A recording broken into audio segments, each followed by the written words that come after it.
man joined the restaurant as a dishwasher.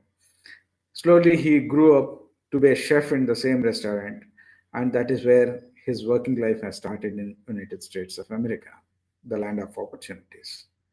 And from there on, he went on to become one of the biggest celebrated chefs in America and in the world. He traveled all over Asia, Europe, and Americas, and he is a celebrity, and he is one who has cooked for 4 American presidents, U.S. presidents, and he was the one to introduce Sattvic food in the American president's menu. And he says, when he was asked about the secret of his success, he says the secret of his success is not by with him alone. He has got support from so many people, his team, and if anybody thinks that he will succeed all alone, it is a dream. In his own words, he says, it is a team, like minded people supporting each other. That is where we can grow. And this is Vikas Khanna, who is a celebrated chef, who has written 41 books, who has served 8 million meals during the pandemic period. So, with this note, I declare this meeting as open and welcome all the Toastmasters and guests. There are some guests in today's meeting. Can you please introduce yourselves? And can you just give a brief introduction about you? How did you come to know about Toastmasters and what do you do?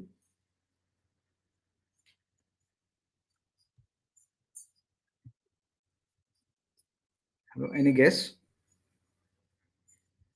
Myself, Priya, I'm from Pinnacle Toastmaster Club. Here, I used to join for improve my all skills. This is what all about me. Thank you. Thank you so much, Priya. Thanks for joining our Wake Up Chennai Club meeting. Sarathi?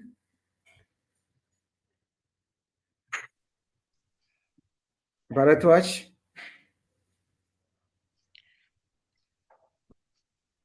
Yeah, hi, sir. Hi, Bharatwaj. And I just Please go can ahead. you yeah. So very inspiring story that you have told to us. It's really very inspiring. And I was working as a research consultant in one of the big fours. So here I just came to know about my friend Bharat. He's there in the call actually. So I just thought to join the call and wanted to improve my skills in public speaking and just wanted to learn more. Yeah. Thank you so much, Sarathi. Welcome to Wake Up Chennai Toastmasters Club. Keep joining our meetings. I'm sure your time you're spending with us is very valuable, and I'm sure you'll get a value out of your time spent. Sure, definitely, sir. Thank you so much. Thank you so much.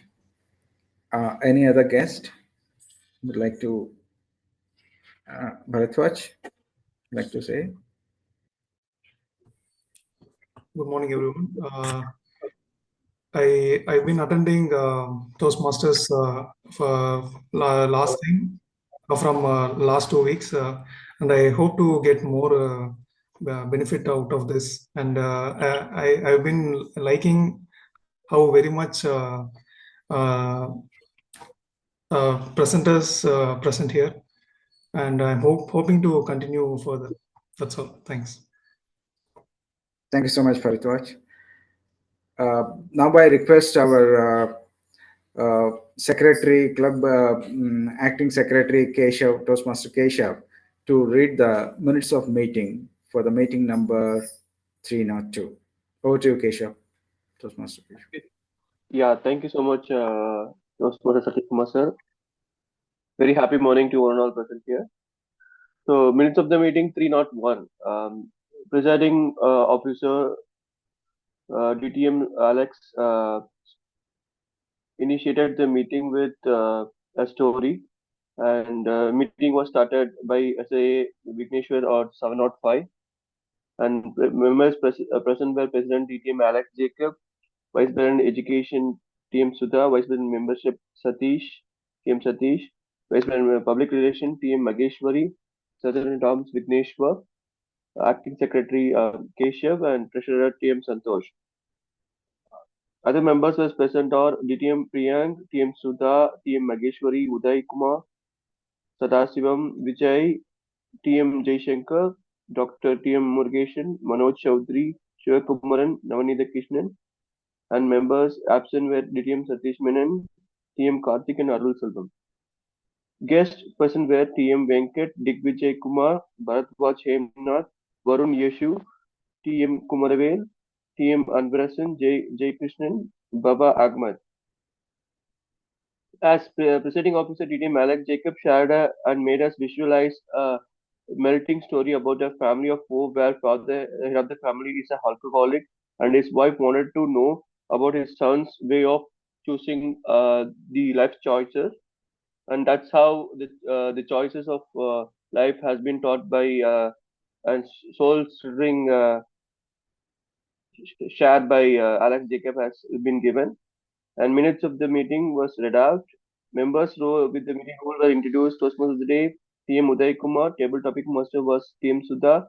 General evaluator was TM Mageshwari. Grammarian Vijay Kumar. Our counter TM Keshav. Timer TM Manoj. And prepared speeches was presented by TM Navanitha Krishnan as he delivered a visual feed for us on his icebreaker. And guest TM Venkat as he delivered an installing speech, Why I'm Here For. A post speech session and an energetic table topic session was conducted by TM Sudha, followed by the evaluations, and the evaluators were TM Shivakumaran evaluated TM Navanitha Krishnan, and TM Satish Kumar evaluated guest TM Venkat, and followed by the club awards, post the tag team and general evaluator report from TM Mageshwari. The club awards were presented to Best Evaluator TM Shivakumaran, Best Table Topic Speaker guest Bharatwaj, Prepared Speech guest TM Venkat, and tag role was TM Vijay Kumar for Grammarian, and Best Role Player TM Mageshwari for Grammarian General Evaluator. And feedback about the hybrid meeting was given, and meeting was adjourned by at 8:40 a.m. by presiding officer DTM Alex Jacob. Thank you, presiding officer, and over to TMOD.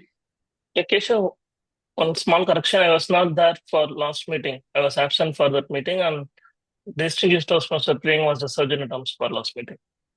Okay. Yeah. Noted. I'll amend it. Fine. Thanks, Vignesh, for that correction. Thanks, Keshav, for reading out the minutes of meeting for meeting 302. Any other corrections, any other changes to be done?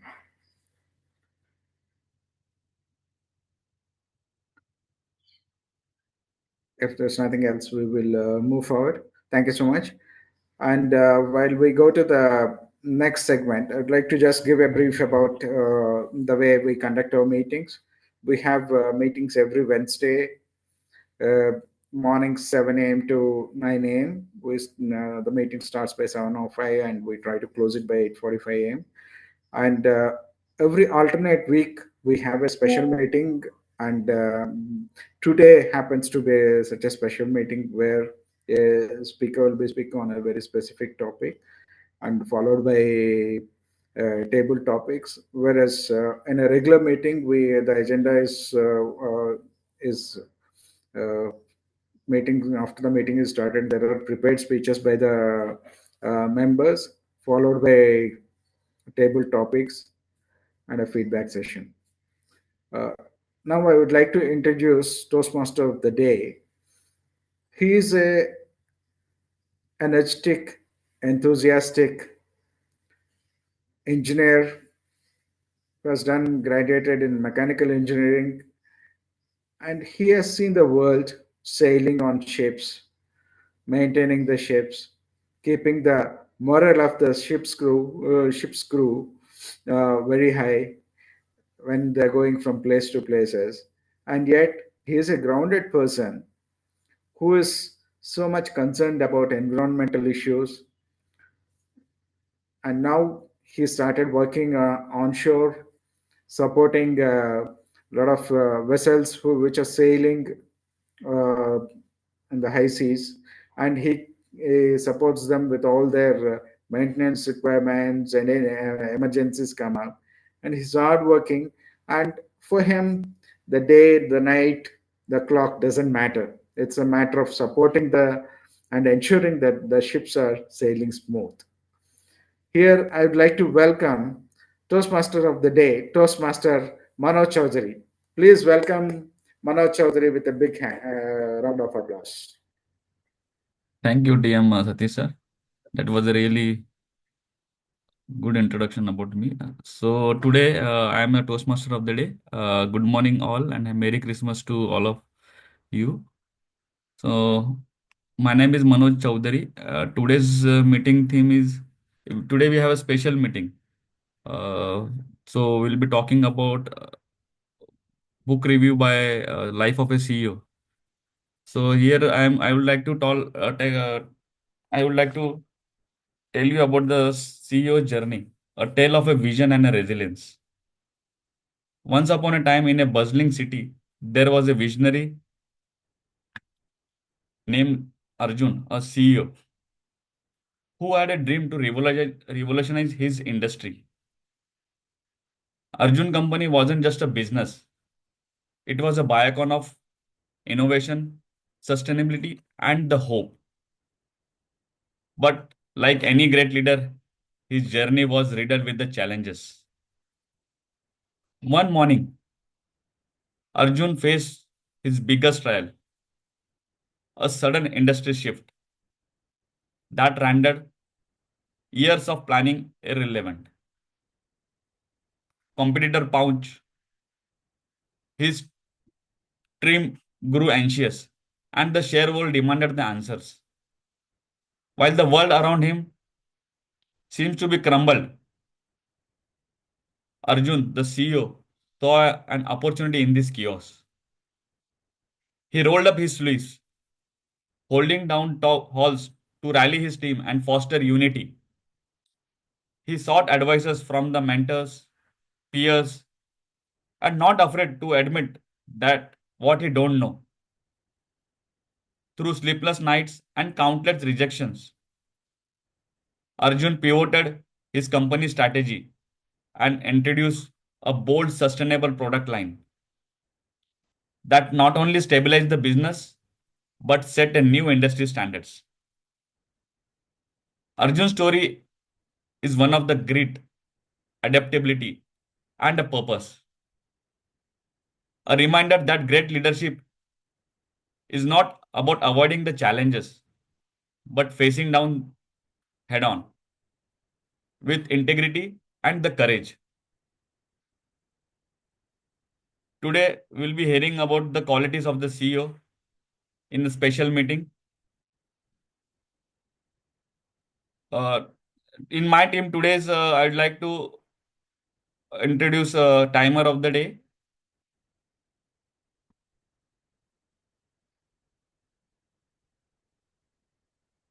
Timer of the day is Vignesh.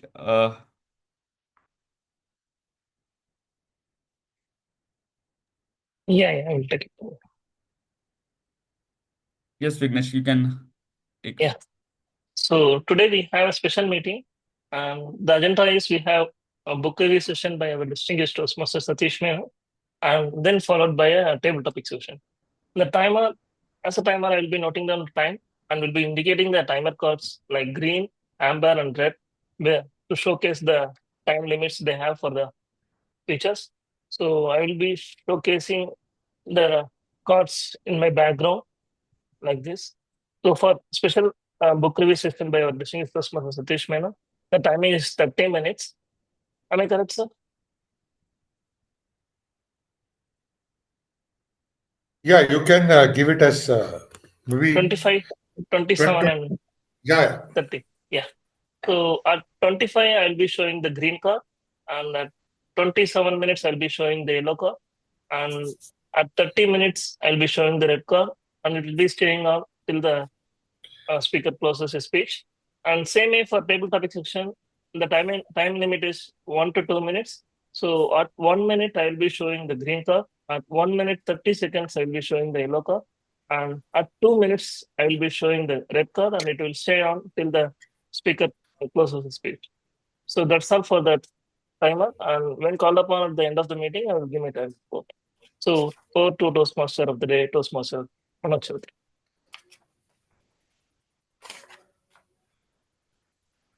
Chaudhary. Anybody evaluating the speech? No, today we have just a book review session, right? Okay. This is a special meeting, Manoj. There Yeah. not be any value speech. Okay, then we can Satish Menon sir will be presenting. So you can introduce Introduce about Satish Satish. Menon. Yeah, Satish Menon sir. Introduce DTM Satish Menon. So today we would like to welcome distinguished Toastmaster Satish Menon. He's a first generation IT entrepreneur who has more than 2 decades of entrepreneurship. Is now looking at the experiencing the remaining items from his to-do bucket list. Satish sir has been a Toastmaster since December 2013 and has held multiple positions at the club, area, division, and district level. He was the district director of D120 Toastmaster Club for the year 2021 to 2022. So please give him a round of applause to distinguished Toastmaster Satish Menon sir. Over to you, Satish Menon sir. Stage is yours now. Thank you, Toastmaster of the day, Toastmaster Manoj. A very good morning to everybody and a very happy Christmas to all of you. It's nice to see 14 people in a meeting, especially on a year end. Typically, when most people take the much needed vacation and are celebrating, it's good to see that we are 14 members at a wake up meeting at 7 a.m. in the morning.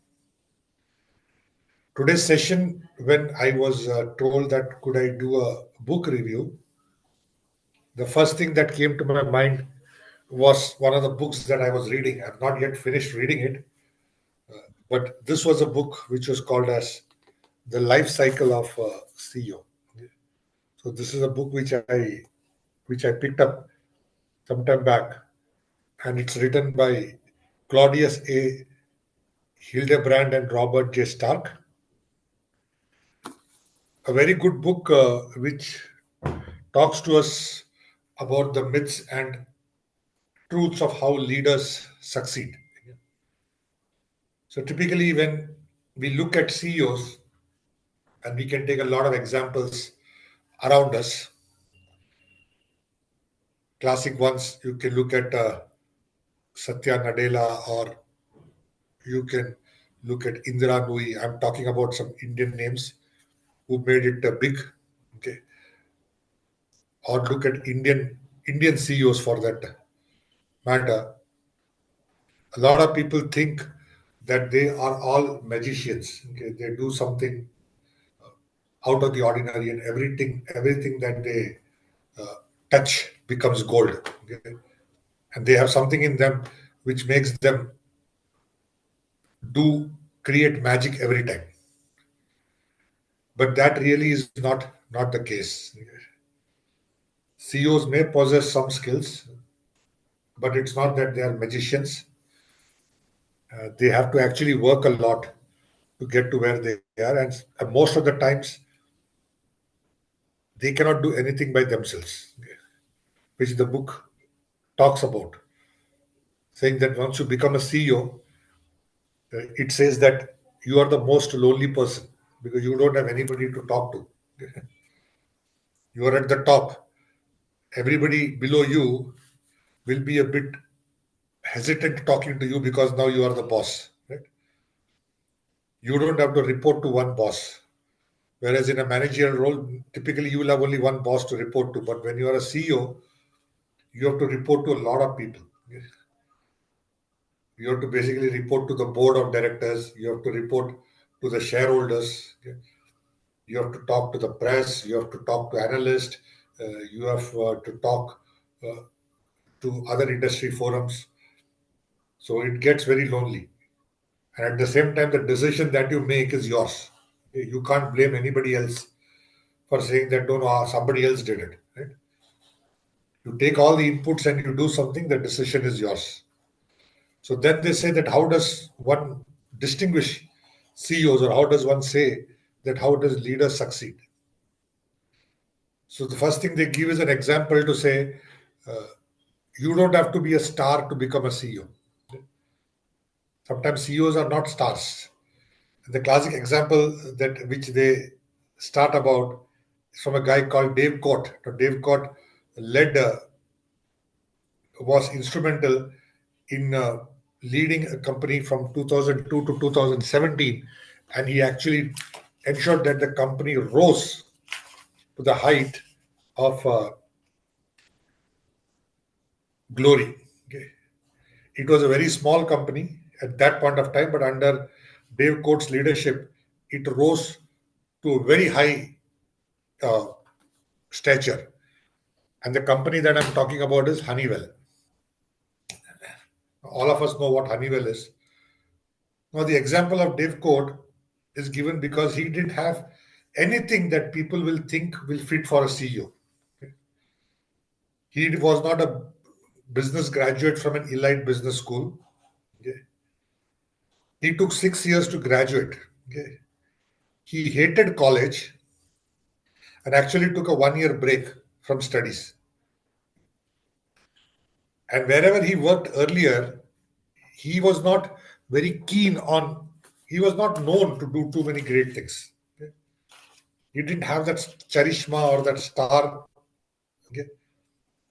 And the best thing was, which people think that how could this guy become the CEO? He was fired from General Electric by Jack Welch, okay, who thought that this guy was not great for the job. So here was somebody who didn't have all the credentials which people will look for a CEO, but who was also fired from his earlier job by thinking that he's not in contention or he's not CEO material, going on to head a company which he transformed and made into a household name.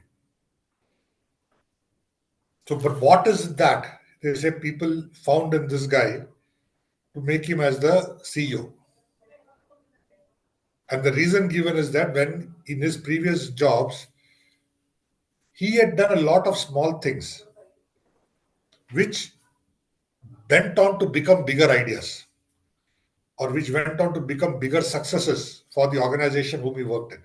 So his technique was take something small, work on it, build on it, and make it big. And that is what the board at Honeywell felt this is something that we need from this guy. So that example that is given to correlate to show that CEOs are not wizards. Okay, they are somebody who uh, are there everywhere, but they are most of the time hired for something different that they can do, or something unique that they can bring about.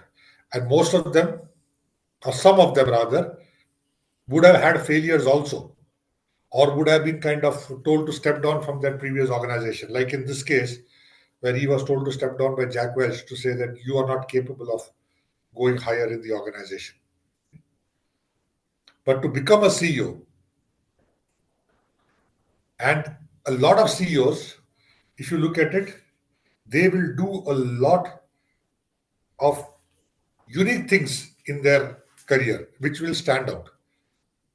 Like for classic example is like if you're a CEO in an IT company, most of the CEOs in IT companies, successful ones, are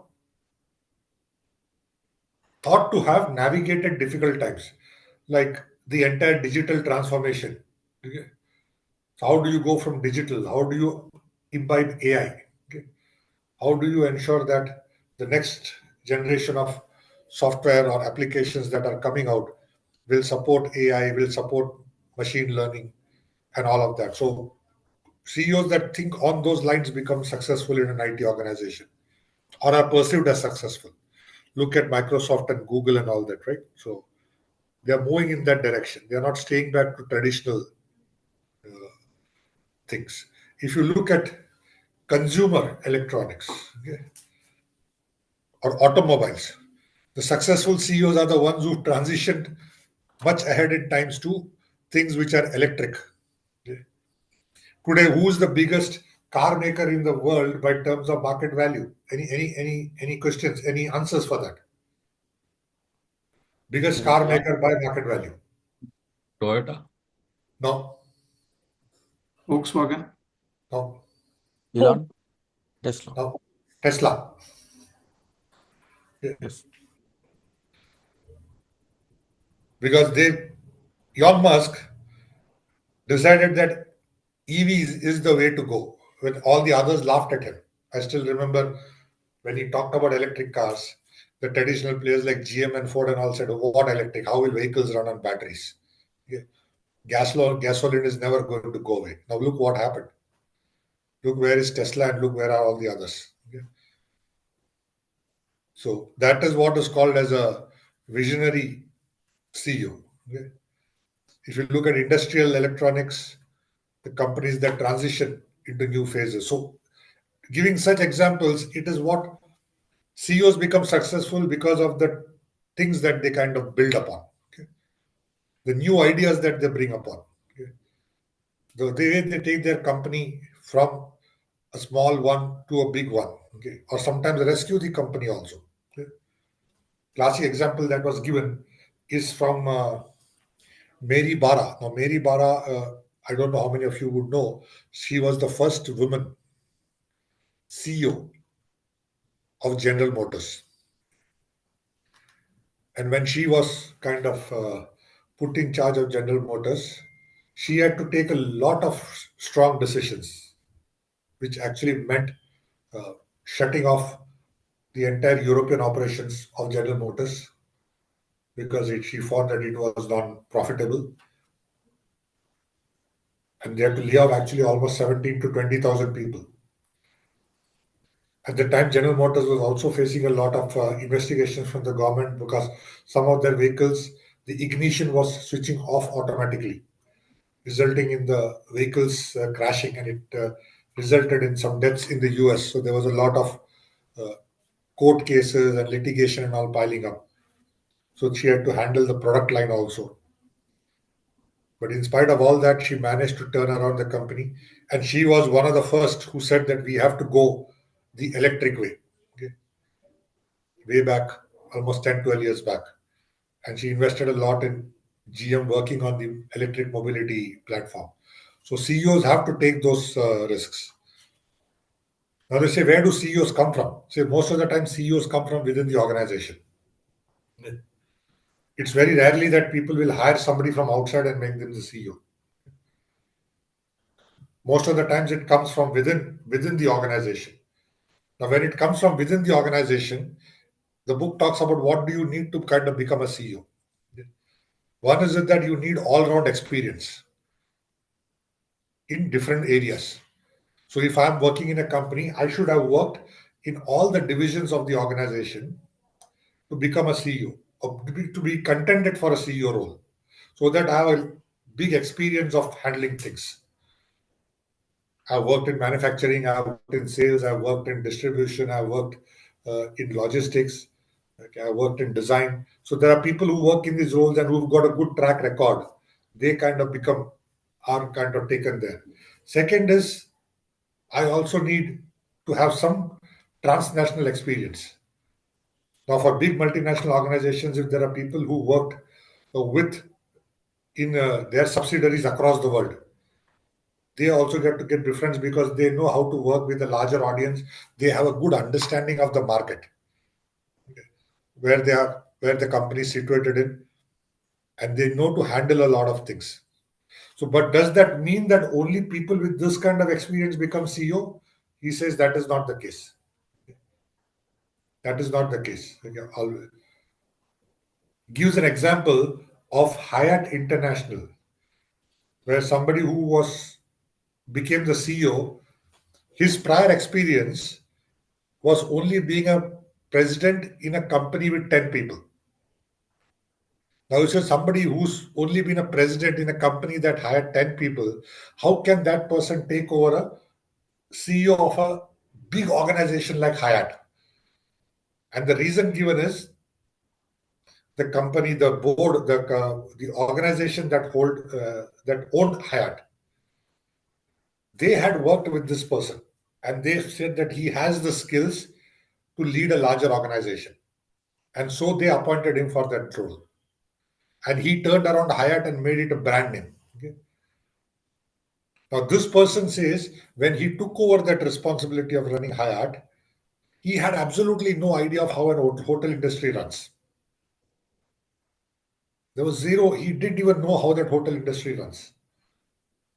What that tells you is that sometimes you don't even need to have the skills for that industry to become a CEO. Sometimes CEOs come from outside, they may not even know what the industry that they are working for. But they come around, they turn around, and they kind of go. Okay? It's like when in India also, you see very less of these kind of examples, but they are very prevalent in the US. To get somebody from outside who may not necessarily be a industry expert, but to come and be a CEO and turn the organization around. And the book says that if you want to kind of grow into higher levels, he says if you are a senior level manager and you want to aspire for higher levels, look at getting more assignments or more engagements to widen your experience and widen your portfolio. If you feel that getting onto an overseas assignment will help you get to a higher role, do that. Okay? If you feel that working in a different branch compared to where you are working today will help you get to a higher role, do that. And in some of the cases, you may even have to step down one level just to gain that experience. Some people think that I should always get promoted, only then I will grow. He says that is not the case. If you want to reach the top, sometimes you will have to take a role which is one level down to what you're doing today, but in a different group or a different portfolio so that you learn that skill. You get that experience so that next time when you want to aspire for a higher role, you had that one line item added in your resume to say, I have also done this. Another thing which he says is, can COOs become, or rather not COOs, can CFOs become CEOs? He says very much yes. Sometimes people think that finance guys are only limited to going up to a chief financial officer level. They cannot go beyond. But there are organizations which have got CFOs who become CEOs. And the reason he says is for CFOs to become CEOs, learn to look at the business from a larger mindset. Typically, CFOs will only be looking at the numbers. They will only be like saying, okay, what is my yearly forecast? What is my quarterly forecast? What is it that I have to present to the board? What is it that I present to investors, to the government, and all that? He said, look for a higher vision. Look at how you can help the company grow. Look at the data and advise on what are the different new things that the company can do. So he says anybody, even a CFO, can become a CEO, but you'll have to outgrow your role. You will have to be more consultative. You will have to do things which people feel that you are doing differently. And once you become a CEO, he says you are the most lonely person. The reason is everybody now thinks that you are the boss. So your line of communication will kind of get restricted. People will not be that open with you when sharing information. In fact, the line that they say is the CEO doesn't get to hear the complete truth most of the times because a lot of things is filtered before it reaches you. Okay? And you will be under great scrutiny from everyone. First of all, if you are appointed, he says you are not very sure whether your appointment was a unanimous appointment or whether your appointment had to go through a lot of churning because typically the CEO is appointed by the board. Now you never know whether the board unanimously appointed you, or there was a lot of fight internally and then it went to a vote and you just got through with a whisker of a margin. So he says the first thing that you have to kind of is build your credibility with the board. So you have to keep talking to people, and no communication is less communication, which is very, very important. Because he says if you don't get the complete faith of the board members, you will never be able to function as a CEO. Whatever you do, if there are people on the board who are not in favor of you, if they were not in favor of you, they will always try to find something to kind of make you step down. So the first thing that a CEO needs to do is open communication with all the stakeholders. Keep communicating, keep telling people what you're doing, understand from them what are their expectations. Typically something that we teach in Toastmasters also. Persuasive learning, okay, communication. Keep communicating with them because the board has the power to make you step down irrespective of whatever good you have done. Okay? That's very important. If they feel that you've not done something good, they will always make you step down. So build your credibility with the board. Second is keep your connect with the analyst. Now, analysts in the US are very powerful. They are the ones who like review a company. They are the ones who write about things. They are the ones who can actually make the stock price fall up or go down based on the ratings that they give and based on what they write about the company and its products. So CEO has to kind of ensure that they are very well in communication with people all around. He says the most important thing of a CEO is only communicate. CEO's role is not to get into the nitty-gritty of things. And he gives an example of a person who was an operations COO, got promoted to a CEO. He says, when I became a CEO, there were 3 proposals that we made as an organization, and all 3 we won. He says the best part about it is that I was not involved in any of the 3. He says my urge was there to kind of work on it because that is how I came up from. As an operations officer, I was in the nitty gritty of everything. But when I became a CEO, I had to step back and say, no, I will not do this. As a CEO, my job is only to advise and to nurture and to mentor and to have the higher vision. My job is not to get into the nitty gritty of things. And that's a mistake he says where most people make. They don't outlive their jobs. You come from an operations level, you are a CEO, you're a CFO, you become a CEO, you still go back to doing what you were doing earlier. And if you micromanage, he says you will lose people. He says a lot of people that has happened. If you try to micromanage, people will just give up and say, okay, you do it. And we've also seen it everywhere, right? If you've got a boss who tries to micromanage everything, people will say, okay, you know best, you do it. I will not do anything. And as a CEO, you can't afford to do that. So he says, I just kept myself away. And he says, I was so kind of feeling that I'm not doing anything. He says, so I went up to my mentor and I said, boss, I'm feeling so lonely. He said, you will feel lonely. Now you are a CEO.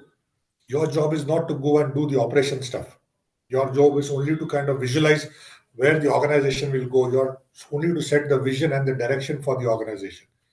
So that's very important when you get into a CEO's role. Communicate.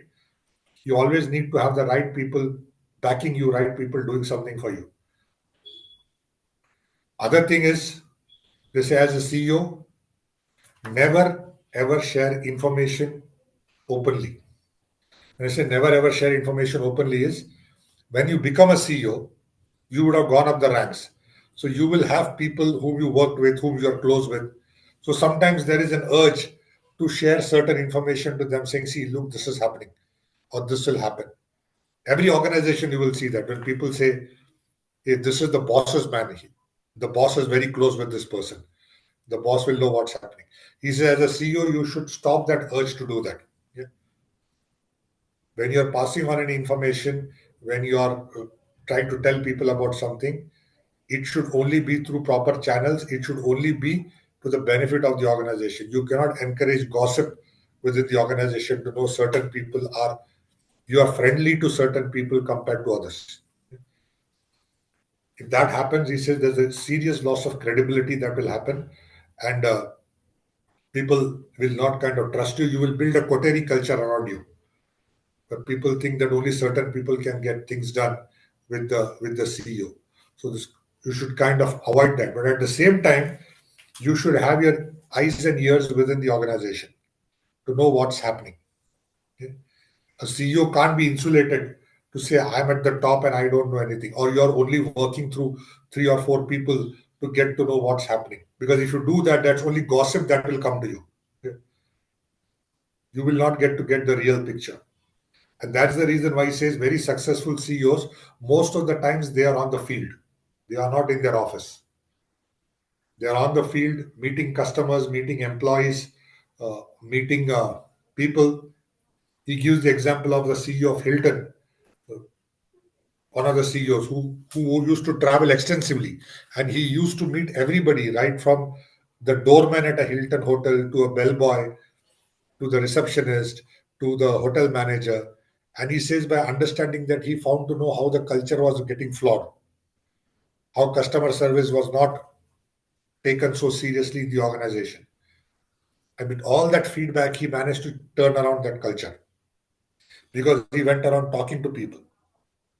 Gives the example of Indira Nui, who says Indira Nui, when she was Pepsi's boss, she used to take her car and go and sit in big supermarket parking lot in the US and observe people bringing out their trays, shopping carts, see what they buy, how they buy.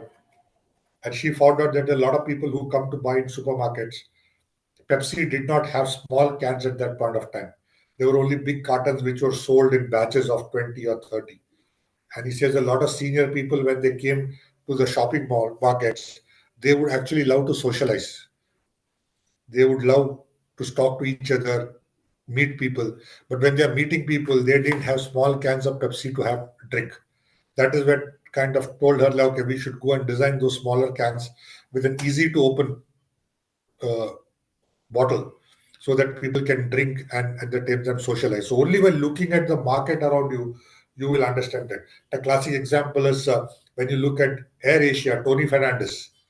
But that's not mentioned in this book, but I'm saying Tony Fernandez sometimes goes and works at the ticket counter in any of the Air Asia uh, counters at the airport so that he gets an understanding of what is the issue that travelers and his employees face while checking in. Sometimes he goes and loads luggage into a flight to understand the entire process and to see what are the challenges to face in quick luggage and retrieval from the aircraft. So unless you're not grounded, he says you will not become a great CEO. And also he says you have to be ahead of our times. He gives an example of Rajat Gupta of DBS. When he took over DBS, DBS was told to be like a very dead bank. Okay. But what he did was, when he revived it, one of the first things that he did was he created an AI strategy for DBS way before others came up with it. And for that AI strategy, he himself learned it. He enrolled into a Google competition that was there to kind of create products. So he himself learned it and he built it, and he kind of ensured that they are much ahead of the curve. Okay. Same with Indira Nooyi. When she wanted to revamp Pepsi, the first thing she went and talked about is, guess who? When she wanted to revive or brand Pepsi in a different manner. Any ideas whom she went out and spoke to? Steve Jobs. Because there was nobody at that point of time with that kind of visionary in thinking like Steve Jobs was. So she took an audience with Steve Jobs, understood how branding and design works about. She hired people from 3M. 3M is supposed to be the best as far as design goes. Hired people from 3M, created a design studio in New York to better brand Pepsi and make Pepsi a visible brand to people. So CEOs have to do things which are different. Gives the example of Ajay Banga of MasterCard. Okay. his example of a CEO is he worked in different companies, he gained different knowledge. He was in Nestle, he worked in Hindustan Lever, he was actually part of setting up Pepsi's KFC and Pizza Hut subsidiaries in India. So when he learned all that and he went and did MasterCard, a totally different experience. He never had something which is there in the banking industry. But given his sheer nature of experience, he got picked up. And there also he drove MasterCard's campaign to better give financial accessibility to a lot of people. How to give loans to a larger section of the population. He drove that initiative in MasterCard. So CEOs have to do something which is very, very different. The other thing which they talk about is as a CEO, you should always worry about complacency. You cannot be complacent. What happens is when a CEO comes in, first 6 months is the honeymoon. So you've done a lot of things. Because you are come new, people kind of support you. You can take a lot of decisions. Couple of years later, the complacency will set in. If you are only maintaining status quo, then it is a sure shot direction that you will get sacked by the board. Second is you have to be in line with the markets. The example which I gave. Okay? Do new things, be ahead of the curve. You have to take tough decisions. Okay? Like the Mary Barr example, when she shut down the entire European operations. Okay? You have to take tough decisions. Second is you have to understand what's happening. Like Indra Nui said, the first 3-4 years of my 5-6 years in my CEO's role in Pepsi was only about bringing down the cost, help settling down the dealer operations and some issues that they had in China before they could take the next curve. But to do that, she said, I had to tell the board that this is what I'm going to do and then do it. Okay? If she had done it without anybody's knowledge, she would have surely got fired. So she took the entire permission from the board. She had all the investors and the analysts understand what's happening, and then they went ahead. Also, it talks about intuition. Sometimes your intuition plays a very good part in a CEO's life. You have to take that intuition to say, yes, I will do this, and then go ahead and do it. And most of the times, intuitions will fail. Okay? But CEO has to make that intuition backed up with information. It's not about, I got up from the bed today morning and I said, I should do this. No. You have information with you, and then you make that intuition to say, yes, let's do this. That's what is very, very important. And what he talks about is also succession planning. He says, as a CEO, when you step into a role, he says, average, most CEOs last only for 5 to 7 years. Some even get fired within a year. There are very few who go beyond 9-10 years in that role. So you have to kind of be very careful on building your succession from the second year itself. Who's going to succeed me? Okay? You cannot just throw everything away and go and say, I don't know, unless you are fired. Okay? But you don't take on a job with the assumption that I'll be fired the next day. Right? So you build a succession plan from the beginning, nurture your successor, and take the journey ahead. And the last chapter that he talks about is with now this with the venture capitalists coming and acquiring companies. They acquire companies and then they will say in 2 years they want to grow that value and they want to sell. In that scenario, the CEO's role becomes more important as a very good communicator, because the PE firms are not looking for people sometimes with technical skills and all that. They want somebody who can take this company from X, grow it to 5X in the next 2 years, and then they will sell it off and go. Okay? In that case, the CEO is a very, very good communicator, a very good person who can share ideas, who can share a vision for the organization and push it ahead. My time is running out. I could have talked more and more, but it's a very good book for everybody to read. I would suggest that you can also buy and read it. It actually tells you what it takes to become a CEO. Now, all of us may become CEOs, some of us may not become CEOs, but it also tells you how to progress on your career journey through any organization so that you can grow higher and higher. As in Toastmasters, we say, be a better person, version of yourself. Every time you walk out of a Toastmasters meeting, Same way, this book will help you to become a better version of yourselves at work if you follow some of the principles that are imbibed in this book. Thanks everybody for your time. All the very best, and back to you, Toastmaster of the day.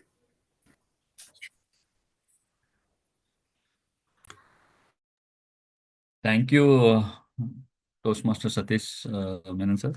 That was really wonderful speech, like the review by you, and it completely everyone will agree the how the journey of a CEO should be. I am also reading a book, Diary of a CEO. So that is also a very good book to read. So now I would like to now we'll move on to our second section of the meeting, which is the impromptu speeches, which is we call here as a table topic speeches as well. So this will be taken over by TM Vignesh. So I would like to call TM Vignesh to take the lead. No, I'm not table topic master. I'm just a timer today. Yes, Keshav. Keshav is Keshav, Toastmaster. Keshav is the team. Okay. So I'd like to call upon Toastmaster Keshav. Toastmaster Keshav is having a background spanning 5 years as a former CRO and educational counselor and a panel research associate by profession and budding podcast consultant, happiness life coach and motivational speaker by passion, passionately believing in professional and motivational speaker. Please welcome Toastmaster table topic master Keshav. Over to you, Keshav.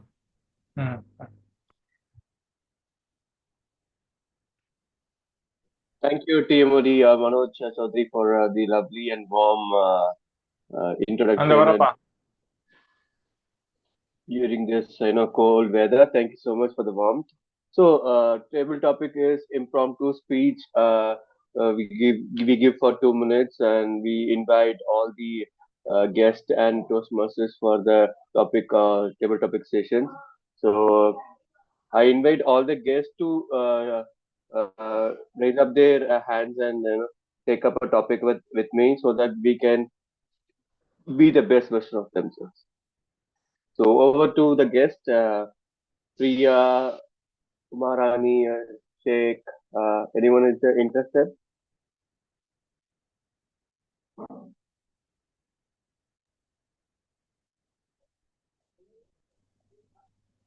Okay, I will try. Okay. So, what special food and activities are connected with this festival?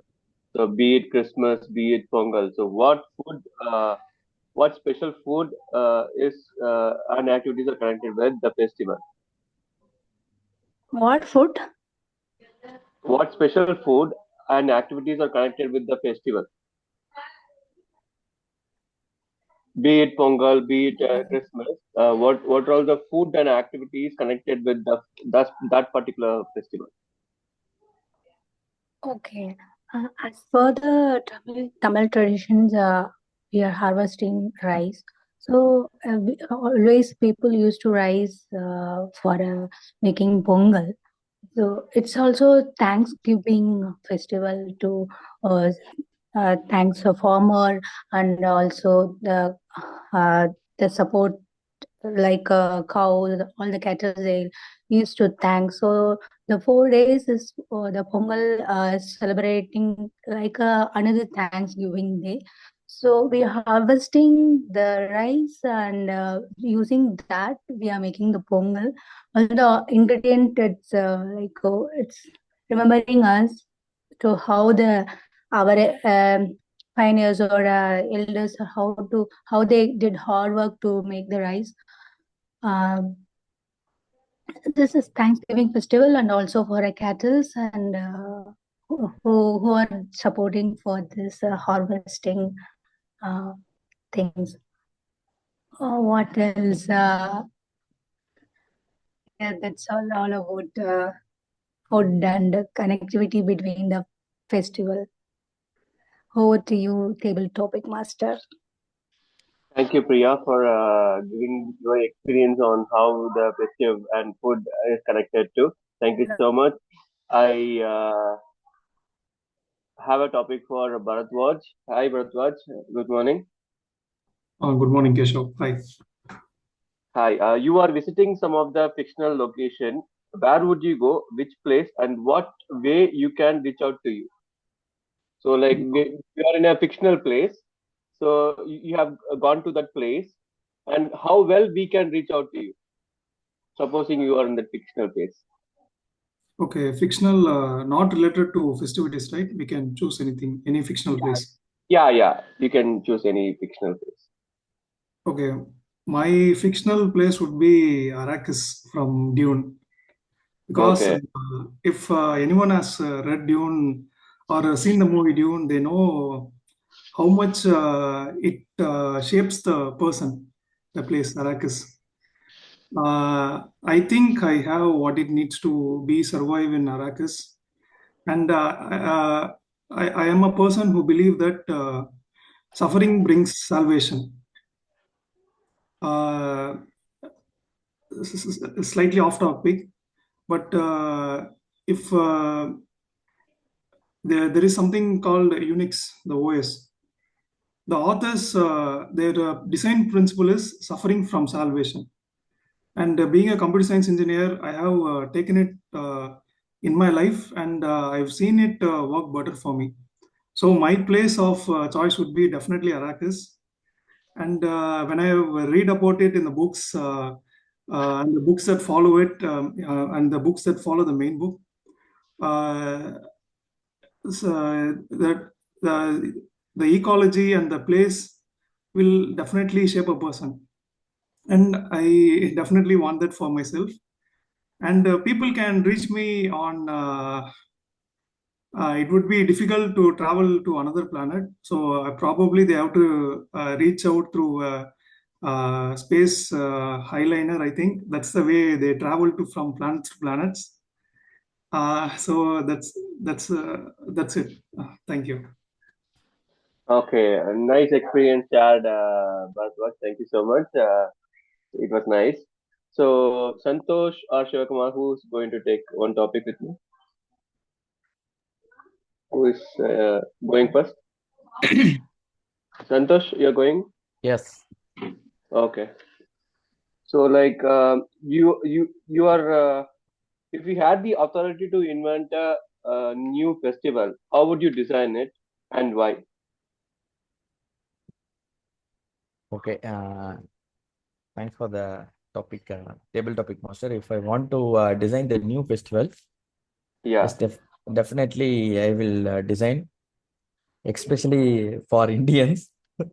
That is the vacation holidays I will design because I'm seeing when comparing to the foreign countries. So for us Indian, we have festivals, lot of festivals, and we are celebrating with the family, and we will in the home. But there will be definitely there will be some vacation holidays, uh, even not quarterly. I will give to them, give to our people, because it is essential when I cross over a 15 years of experience. When I'm seeing, I'm taking only leave for the festival celebration, but for vacation we are not spending. But when comparing to the foreign countries, uh, they are spending the time for book reading and the vacation holiday, exploring lot of places. So what is the outcome of uh, these activities or vacation is there will be a relaxation. Definitely there will be a gain in the relaxation in their minds. What I came to know, it will think about out of the box, not only inside the box. It will think out of the box. And if we are exploring a lot of places, you can get more idea, not only in our country what is going on, but in other countries what they are doing and how can we improve. And it is a when we started discussing only, we can know, oh, okay, I'm just thinking when I can bring this idea, but it is already implemented. So this kind of uh, ideas we can get. So vacation is the festival for our Indians, I will give. Thank you. Over to you, Toastmaster, table topic master. Thank you, Santosh. It was a lovely insights on the topic which you have told me. So, Shivakumaran, you can take up a topic. Yes, Keshav, please.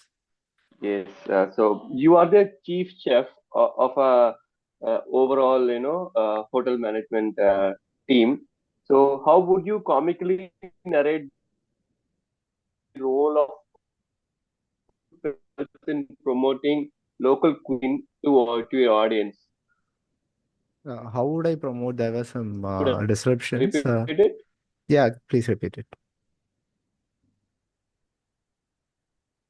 Is it my connection or everybody So you are are? the chief chef. How would you comically narrate? Is it audible for you? Yeah, Keshav, I think there's some bandwidth issue on your side. Can you just repeat once again, please? Yes, sir. Yes, sir. So you are a chief chef. How would you comically narrate the role of food festivals in promoting local cuisine to your audience? So okay, what it is, how do you approach it? okay. Yeah, thank you for the topic, Keshav.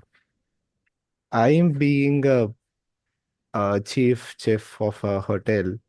I'd be very glad because the main problem I see with hotel is whenever we go to a top level hotel, the content, whatever they're giving, is so small.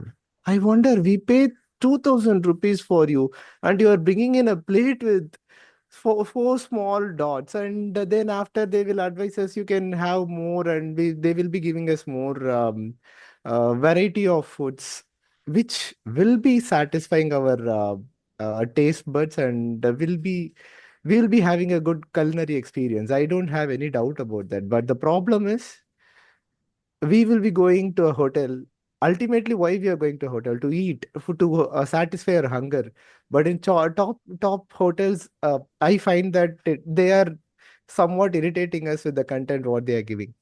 So, and to promote local foods, we know, right? We all love to eat in our roadside shops, whether it is a barota or it is a idiyappam or it is what to say, your gun chicken, or it is your some other salna involved food and all. They are all very tasty food. So I will say that dedicate a separate counter for local foods where we can set up a separate roadside shop standing, and they will be delivered kottu barota, they will be delivered barota, they will be delivered what's that set dosa and kal dosa, all the variety of thing. So it's not only they will experience the beautifully plated food which is having so good designs and so good creamy stuffs. On the meantime, they can go to this counter and they can take a kottu paratha with the beautiful sound, tung tung tung tung tung. They can hear it and then they can bring it and they can taste it. So this kind of setup we do it in a. If I'm a chef, I will encourage this kind of setup because we are paying 2000 3000 for a food. It should not only be for the aesthetic and the unsatisfying taste buds. It should be also for having, tasty food coming out with a satisfying feeling that yes, this food has made my day. Thanks for the time and topic, Keshav. Over to you. Thank you, Shivakumaran, for sharing visual treat as well as a comical narration of the topic which has been given to you. Thank you so much. So, Sharadi, you would like to take up a topic? Yes, Keshav. Okay. So, you are at a festival and you have become bomb blasted of that festival, and you can never get your head over with it. So, what would be that festival and why it is? So I would say it will be a Pongal festival. Okay. So it will be like so last year I just visited a place where the Jallikattu is happening. So that time is my first time when I'm visiting that place. So So when I'm saying that, it was very quite surprising for me to be in that place and to know about the culture. And I've seen so many times through televisions, but when I've seen it in person, so it was really a very a wonderful experience for me. And also the cheers, what's happening around me, and the place was very exacting. And how they are. We also had a protest in Chennai about Jallikattu was happened, and everyone was saying that we are just cruel to the animals and we are making them suffer. But when it comes to in real, they are just treating us as their like their baby, and how they treat their family persons. That's how they are treating them. And also like how they are being and following the culture was really very fabulous to be in that place. And make me feel goosebumps, part of a culture. And not only in India or in Tamil Nadu, in all over across the country, the culture that they're facing. So that was an experience that made me mind blowing, and uh, uh, remember to have throughout my life as well. Cool. Yeah. Nice experience shared, and warm, story shared. Sarathi, thank you so much. Team, we have, we can go for two more topics. Is it okay? You can go for one more topic. Jaishankar is already waiting for one. Yeah, Murugeshan sir is also requested. That's why this task. Yeah, go ahead. Yeah. Okay. Okay. Um, so Murugeshan sir, you are a wildlife traveler. There are a bunch of newbies are there asking to narrate. They're asking you to narrate a visualized story about the connection you had felt odd about between the festivals and tourism. Yeah, once again, you can repeat it. Yeah, you are a wildlife traveler. Okay, wildlife travel.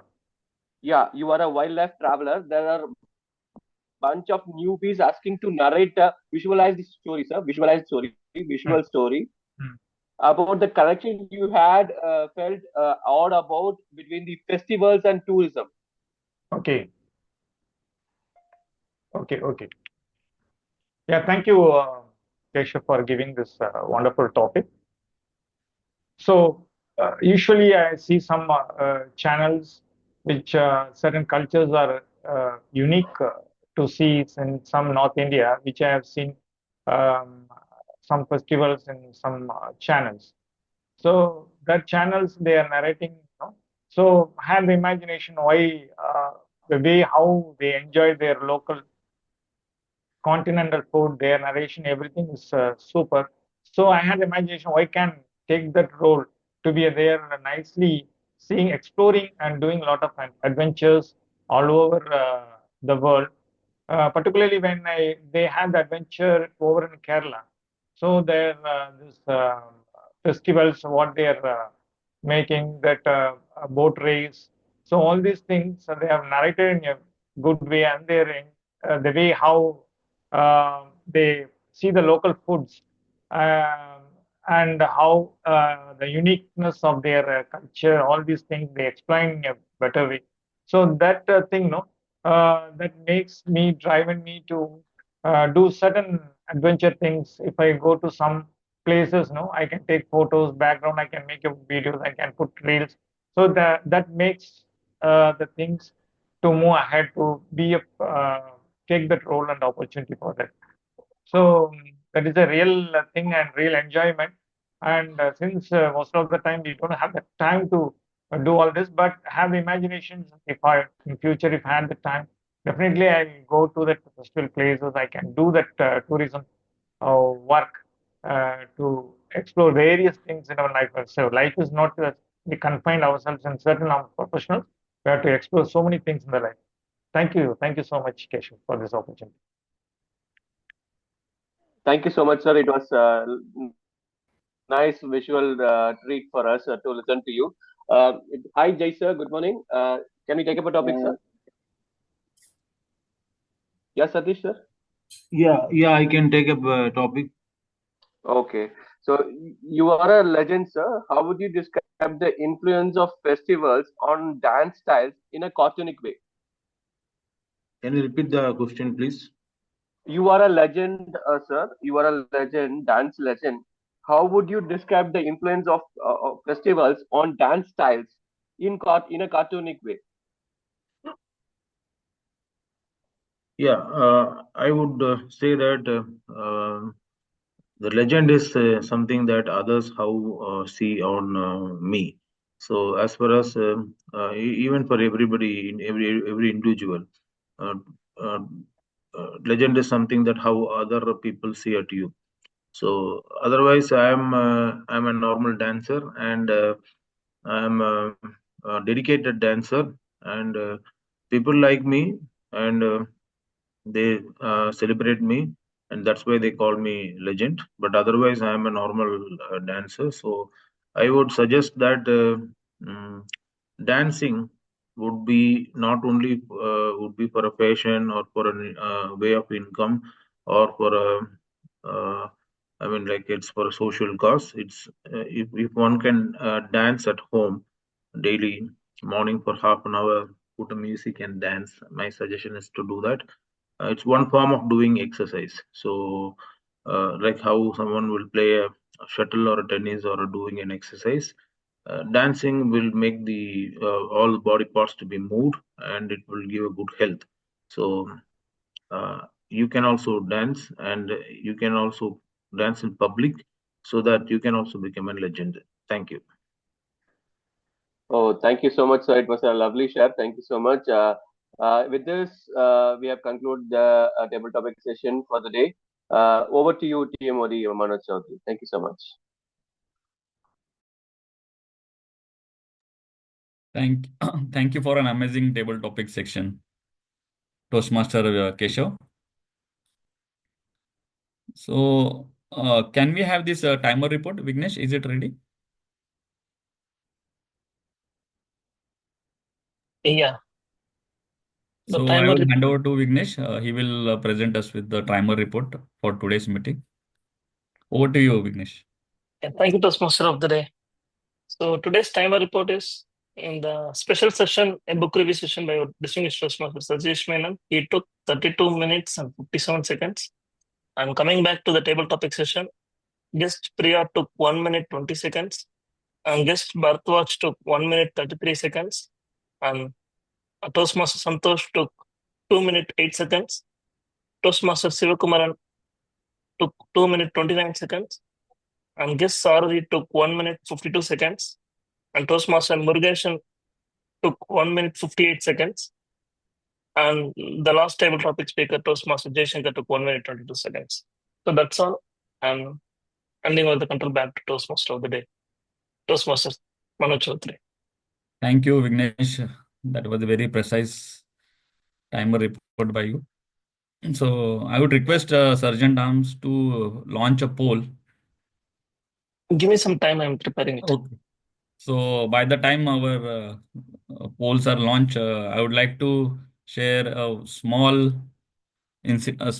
story about our as a Toastmaster. So it is a bamboo tea and the patience. As we bring this, like we are in the last section of our today's meeting. So I would like to share you the story of a Chinese bamboo tree. When you plant its seed, you water, you nurture it every day. For the first year, nothing happens. Second year, still no signs of any growth. Third year, fourth year comes and go. Yet the seeds shows no progress. By the fifth year, something remarkable happens. Within just 6 weeks, the bamboo tree grows over 80 feet tall. But was it growing at all at once? No. It was developing its roots all along, laying the foundation of its spectacular growth. Our journey as a Toastmaster is much like a bamboo tree. Week after week, we show up, practices, refine our skills. At times, progress may seem invisible, but beneath the surface, we build a strong roots of confidence, communication, and the leadership. Trust the process, stay patient, and continue nurturing your growth. Because when the time comes, your success will soar. So we got this poll. I request you all kindly poll.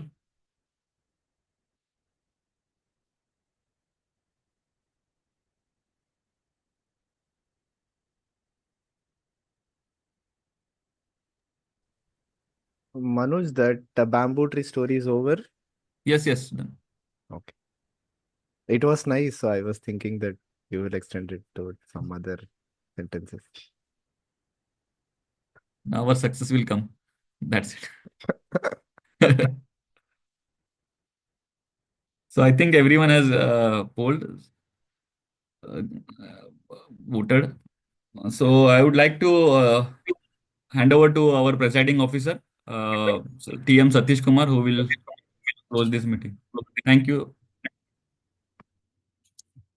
Thank you so much, TM Manoj Chaudhary.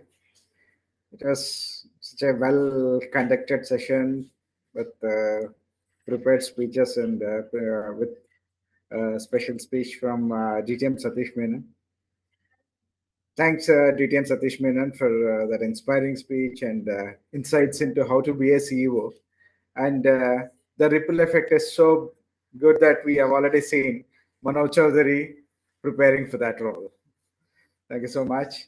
And also, it was a very good, intuitive table topic session by Toastmaster Keshav. Thank you so much, Keshav.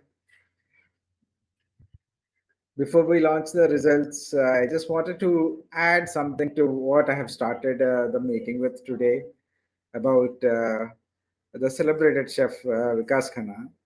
When he was not doing very well and he was fortunate to meet Dalai Lama, and he asked his advice, guidance on how do I go about it. I'm not doing well in life. Then Dalai Lama said only one thing: when everything closes, it is good because it sets you free. It is time to restart. So when the chips are down, that is the best part of our life, to collect ourselves and find the new direction where we'll come out with flying colors. With this note, one more thing also I'd like to say: there is no place where we cannot learn. I mean, a lot of us, or many places, we think that the grandparents, they're from an old generation, we can't learn from them. But then there's nothing. But for my personal experience, as well as what I've read about Vikas Khanna also, is that you learn from your grandparents so much. And his grandmother taught him about cooking. Not only that, she taught him to be in peace and discipline. These two are two aspects. When you want to grow in life, you have to be in peace with yourself and with the ecosystem which you are in, and also the discipline to maintain your uh, growth. And one more thing she taught him was, when there is hunger and there's not sufficient food for everybody to eat, that is where you need to be big to share the food. This is what they have learned in a very tough times in Amritsar, where they didn't have supplies regularly coming to them, and their kitchen had very less food, which can be shared, which can be fill everybody's hunger. But then they learn to share it, whatever is left out. With this note, I'd like to go back to our Sergeant at Arms. Vignesh, is the poll Yes, done? results are ready. Ready? Yeah, very good. Yes, yes. So you may go ahead and declare the results. Yeah. So best table topic speaker for today is Toastmaster Sivakumaran, who has given a same thought about the chef, like Vikas Khanna, like ting ting sound and everything. Yeah, that's all the Excellent. today's. Excellent. Thank you so much. Thank you so much, guests and everybody. Any feedback from the guests for joining? How is your experience? And like to hear from guests. As always, Sarathi, a great session, sir. thank you so much. Priya, thanks, Bharatwaj.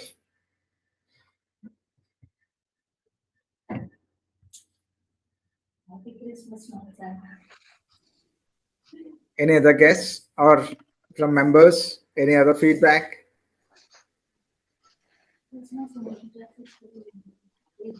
So today it was really a great session and a lot of insights from Satish Menon sir about the CU and throughout the session learned a lot and it's really a great morning to start with the Toastmasters Club. Thanks, Thank you. Sarathi. Thanks so much.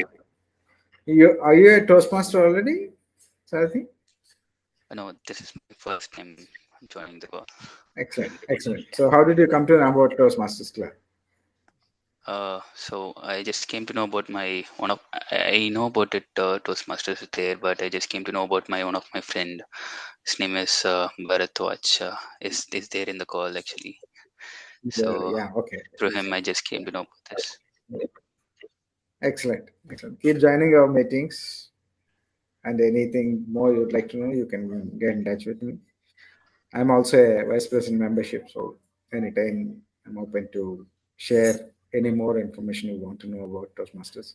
Anybody else? Priya, you have anything to say?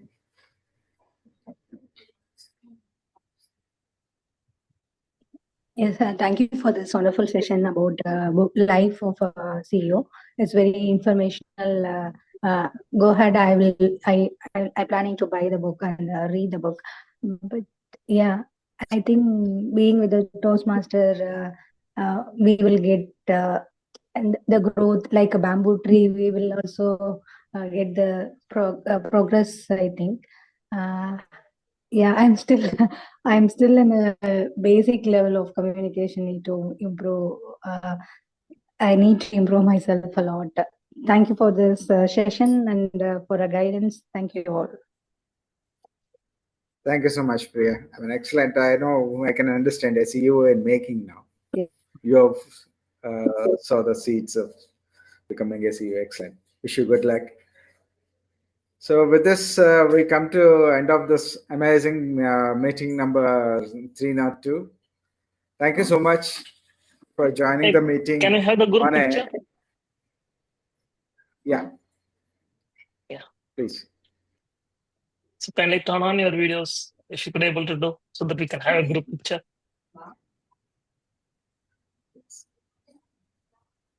Yeah. We'll say 3, 2, 1, and then we'll click a picture. 3, 2, 1. Done.